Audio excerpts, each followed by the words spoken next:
John, John Main once called the World Community for Christian Meditation a monastery without walls. But that doesn't mean we don't have stone carvers amongst us to do some decoration. In fact, I was thinking stone carving is a divine profession, because God used to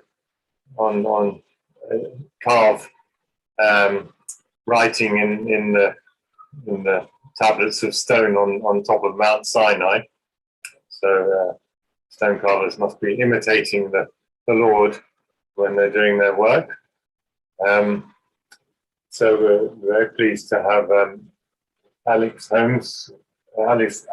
Erskine Holmes, who is as I said, the coordinator of the Christian meditation in Scotland. And he's also works with the refugees,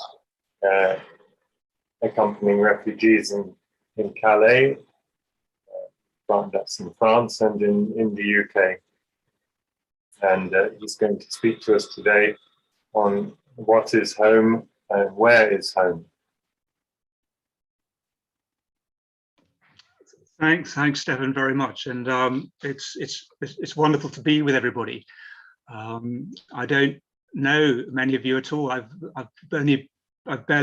met one or two of you, but I was just sensing that such is the power of the Spirit, that in our stillness and silence, we're very quickly brought into a deep sense of relationship. So I'm delighted to share with you these reflections. And as Stephen said, I've entitled this reflection, "What is Home and Where is Home?" And it's a subject that's been very central to my ponderings over the last while, and still continues to be. It's very much unfinished business. I'm on an odyssey with this question: what is home and where is home? In the last few years, as Stephen alluded to, I've spent quite a lot of time in Calais, amongst people forced to leave home, forced to leave their home countries because of often very violent repressions of their freedom, forced into exile. And this is Simone Weil, and you will know Simone Weil. I hope everybody has read something of what she has written. Simone Weil, the young French thinker, philosopher, someone who had a profound relationship with Jesus, who was forced to leave France after the Nazi occupation in the 1940s. So she had the experience, the terrible experience of living in exile, and she wrote this: "To be rooted is perhaps the most important and least recognized need of the human soul. Uprootedness is by far the most dangerous malady to which human societies are exposed." And this is Edward Said, a well-known Palestinian, the late Edward Said, a Palestinian, a writer, an academic, who left Palestine as an exile aged just 12. In his reflections on exile, he wrote, "Exile is terrible to experience. It is the unbearable rift forced between a human being and a native place, between the self and its true home." Well, the arena for my encounters with exiled peoples has been Calais. For those scattered across the world, unfamiliar with the geography of Europe, perhaps, Calais is a port in the north of France. It's the nearest place geographically in the European continent to the UK. And Calais has been a magnet over many, many years for people who forced into exile, who dream of getting to the UK and claiming asylum here. So over the years, people have been flooding there, really. This reached a peak in 2016 when there was a camp for over 10,000 people from many African countries, from the Middle East, from Iraq, from Iran, from Afghanistan. So this is where I've been meeting many exiled peoples. And I've drunk tea with Palestinians after witnessing with them the demolition of their homes by the Israeli army in the occupied Palestinian West Bank. And here in the UK, I'm in regular contact with asylum seekers who, earlier this year, the Home Office started placing them in disused military barracks. And Her Majesty's Inspectorate of Prisons, the UK Her Majesty's Inspectorate of Prisons, deemed these places run down and unsuitable. In fact, just last week, there was a High Court ruling that said about these temporary homes given to people, that the Home Office here in the UK had acted illegally by sending people here. They had failed to meet even the most minimum standards of accommodation. And there was no chance for safe distancing for people. And there was a massive outbreak of COVID in one of the camps. And Yoel, who's a young Eritrean, he's a deacon in the Eritrean Orthodox Church, a guy I've known for a year and a half now. And he was eventually moved out of one of these military camps into a house. And he said the house was so dirty, he vomited 3 times when he was on his first day there. Yet all the while, I have the privilege, and I suspect this applies to perhaps most of us, I hope this applies to most of us here today, I have the privilege of having a place I call home. The privilege of unchanging place, affirming familiarity, warmth, which has its downside. My loft every winter becomes a magnet for the local rat community that like to move into my roof and create havoc up there. And the privilege of stability. Yet, with all these interminable COVID lockdowns, and the last one here in Scotland was over 4 months, even within the privilege of some place, this place I call home, I've wanted to escape, I've wanted to get away. So what is it? What is home? What is it to be at home, to be really at home? And I've begun asking some of the exiles I know. Farzaneh is a young Iranian woman who is now living in the northeast of England. She has placed an application for asylum and is waiting for a response. And a while ago, she sent me a message. She says, now I have a room in the UK. They transfer me to home. So I said to Farzaneh, what is home? What is home to you? And I'm going to read what she replied to me, because it's, I think, incredibly powerful, incredibly moving, and very pertinent to this question of what is home and where is home. So this is Farzaneh. What is home? Some people believe that home is where we live. When you tell them where home is, they give the home address. It has never been like this for me. If I had been asked this question as a teenager, I would have answered that cuddling and staying between your lover's arms with safety, peace and love and a sense of belonging, that feels like your home. But later I changed my mind. What if you can't hug or hold your lover's hand in the street because the police will arrest you both for this? You may laugh at my definition of home, but if you were born in the country I was in, Iran, with an Islamic government, you would realize that every single one of these sentences is an unattainable dream. For me, home is a place where you can easily hold or kiss your lover, even in the street. Home is a place where you can freely choose or change your religion. You can easily get acquainted with other religions and decide for yourself what religion you want. Home is a place where you will not be afraid of losing your life or your safety or your job or your family if you have changed your religion.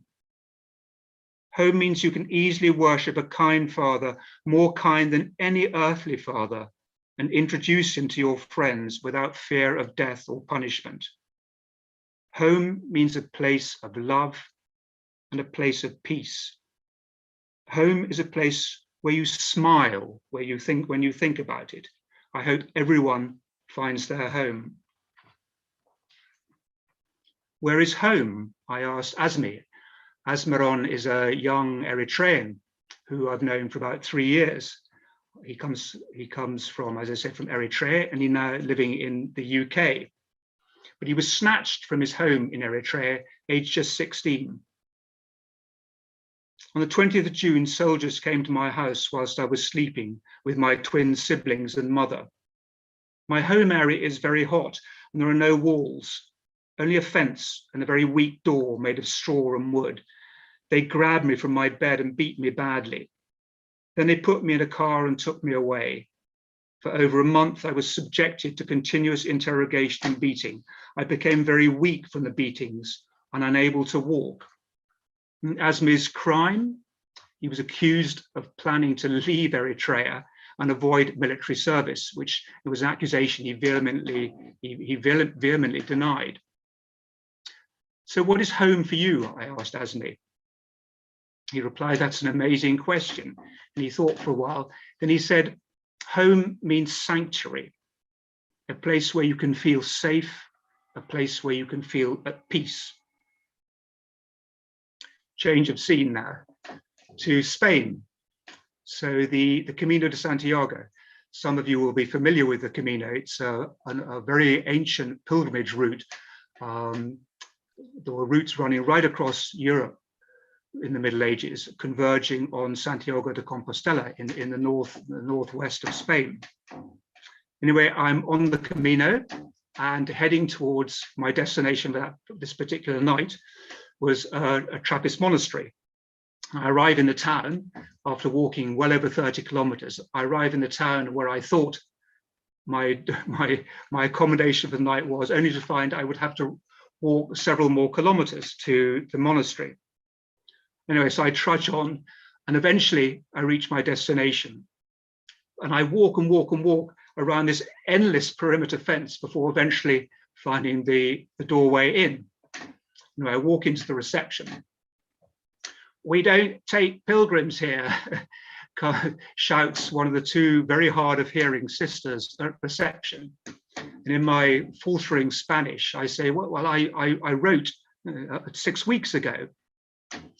Another sister is summoned, and I get the same loud retort, we don't take pilgrims here.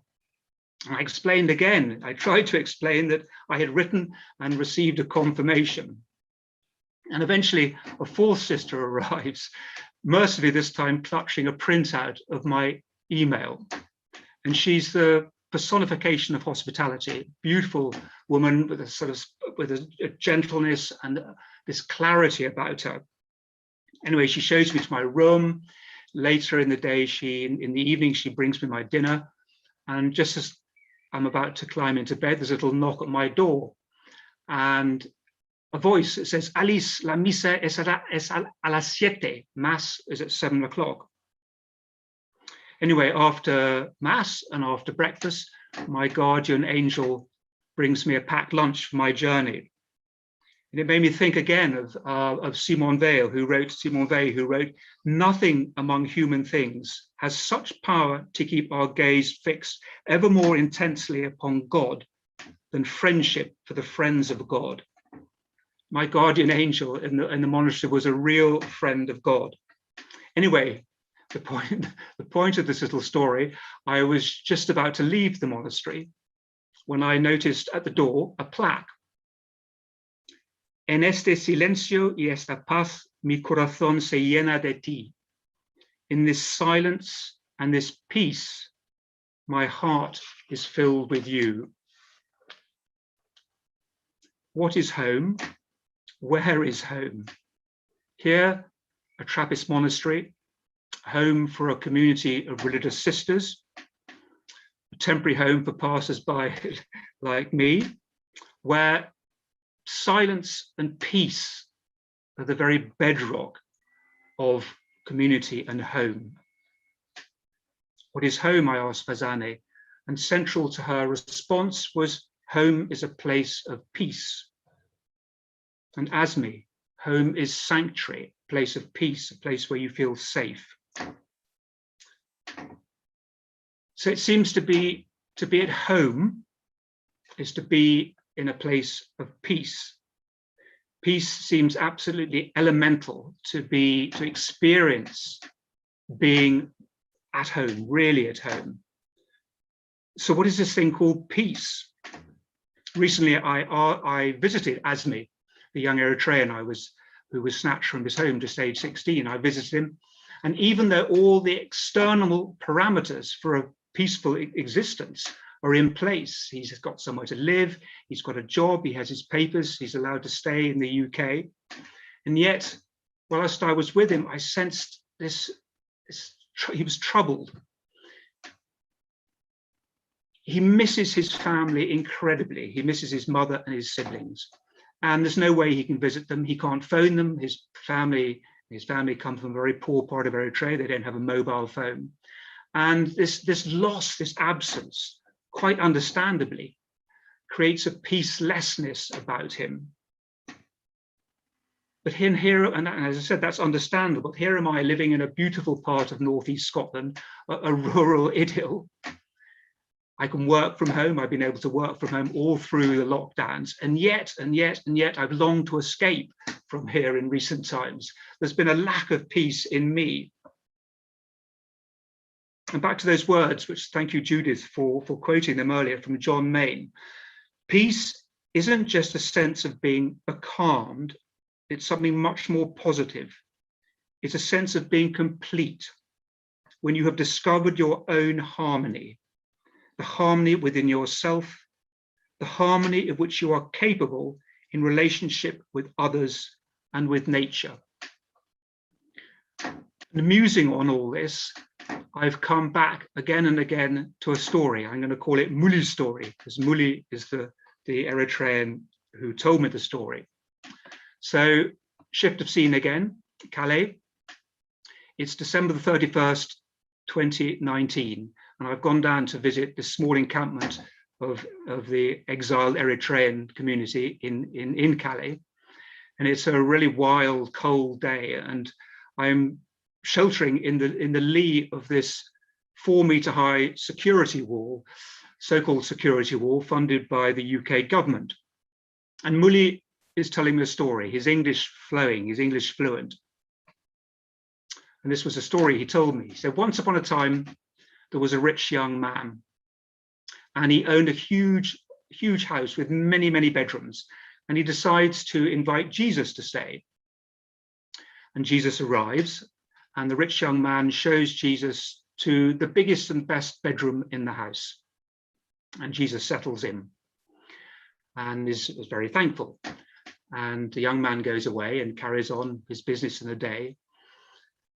And then the trouble begins. That night, there's this thumping at the front door, and the young man goes down, and this really angry, demonic person outside demanding to be let into the house. And the young man has to use all his strength and determination to say, you can't come in here. And then things get worse. The next night, more people are thumping at the door, more people banging, demanding to be let in. And he has to use all his strength to keep them out. And so it goes on, night after night. And eventually he thinks, I need to speak to Jesus. What's going on here? I thought when Jesus came to stay in my house, everything would be okay.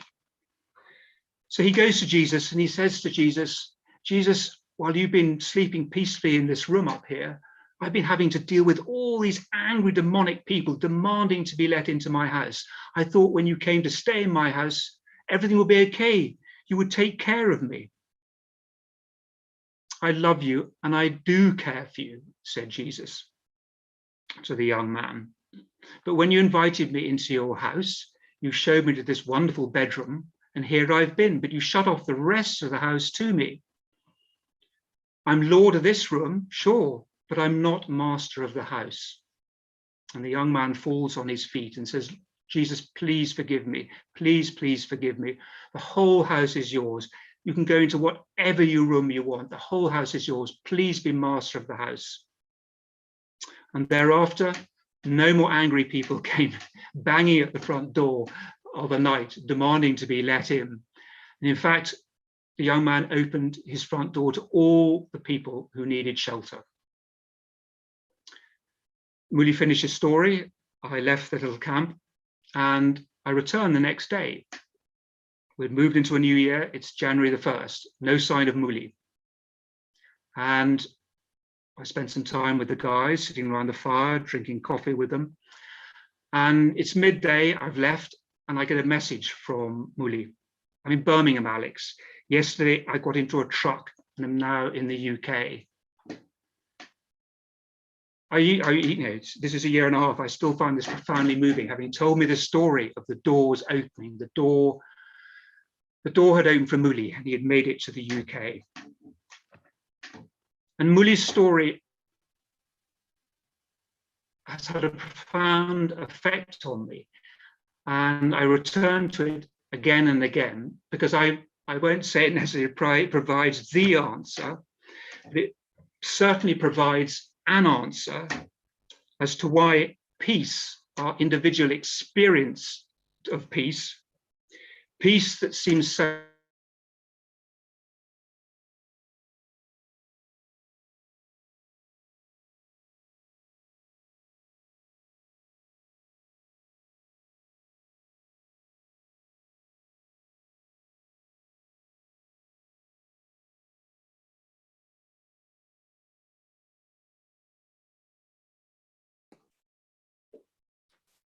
It seems to have been cut off. Let's hope he gets back.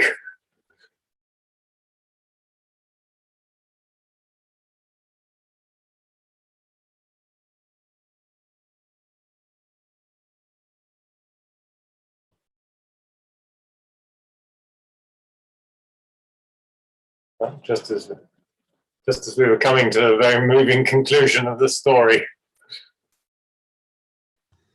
He's opening the doors, Stefan. He's left the room, Stefan. I'll watch for him coming back.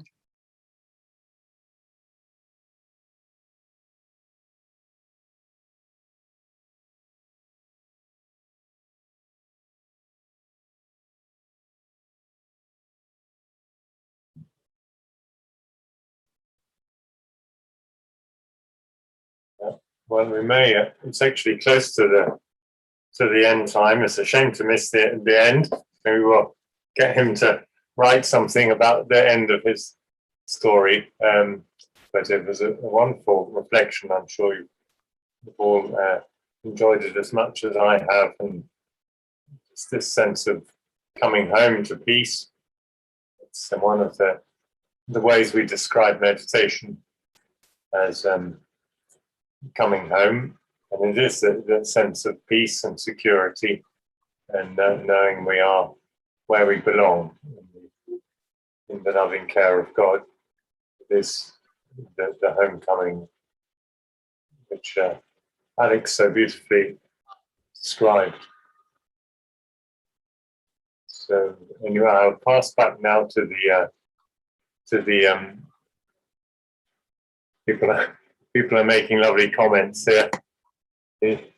He's gone. He let in the rats in his attic, and he's gone to make peace for them. But many people are obviously deeply touched by his talk and the love which he shows to all these refugees, which is such a problem in our world today. And as Christian meditators, we are an international community, so we understand that we take the whole world into our heart. All those people who have no homes always find a home in our community. Hope and pray. So I'll pass back to the prayer leaders, who I think I interrupted earlier today. I'll give them their proper space now. And may the divine assistance remain always with us.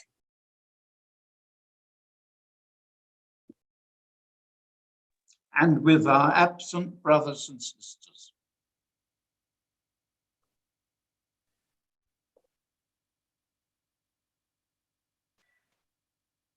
Well, it just remains now for me to bring this morning's meeting to a close and to thank everybody who's taken part. So thank you, James and Judith, leading us in prayer, and Stefan for stepping into the breach at the end there so beautifully. And I give my thanks to Alex, although he's not here, for such a wonderful, thought-provoking talk. And I do hope we can hear the end sometime, because it was really good. And thank you to everybody who's been here. I hope you've enjoyed it. I'm sure you have, looking at the chats that are coming up. And we look forward to seeing you again next. So have a good week, take care, and God bless. Thank you. Thank you. Thank you. Bye. Beautiful. Thank you. Thank Thank you you very so much. much. God bless you all. Thank you. Thank you, everybody. Thank you. Thank you. Stay healthy. Thank you. Bye. Thank you. Bye, everybody. Bye-bye. Bye-bye. Bye. Thank you. Yeah. Cheers. Goodbye. Bye-bye. Thanks, everyone. Bye-bye. Bye-bye and thank you.